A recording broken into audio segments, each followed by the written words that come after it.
សូមស្វាគមន៍ដល់បងប្អូនទាំងអស់គ្នាដែលនៅក្នុង YouTube បាទនេះជាតម្រុយនៃឆ្នោតយួនយើងចាក់ថ្ងៃហើយនឹងយប់សម្រាប់ស្អែកថ្ងៃទី3បាទខែ5ឆ្នាំ2025បាទសម្រាប់លេខដែលជាតម្រុយនោះគឺប៉ោះ A ប៉ោះ B ប៉ោះ C ប៉ោះ D ហើយខ្ញុំបានរៀបចំនៅលេខឡូបាទសម្រាប់ឲ្យបងប្អូនជ្រើសរើសចាក់កំសាន្តមានចំនួន6លេខ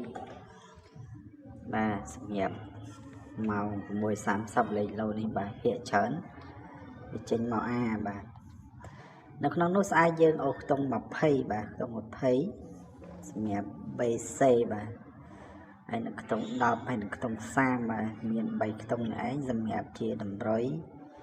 នៅវេលាម៉ោង 4 កន្លះនិងម៉ោង 6 កន្លះបាទដែលយើងបានរៀបចំនេះ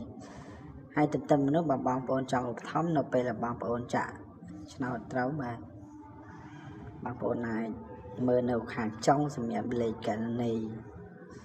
បាទហើយបើចង់លេងគឺ page នេះឯងបាទមួយយ៉ាងខ្ញុំមិនដែលបានធ្វើលេខឆ្នោតដោយសារខ្ញុំរវល់បាទអញ្ចឹងគឺ page នេះគឺបងប្អូនលេងគឺឆានមក page នេះបាទហើយបានឃើញហើយជួយចុច like share បាទដើម្បីឲ្យបងប្អូនបានឃើញលេខឆ្នោតដែលបានចែក free បាទអញ្ចឹងនៅខាងចុងគឺមានលេខពិសេសបងប្អូនតាមណានដោយតទៅបាទសូមអរគុណ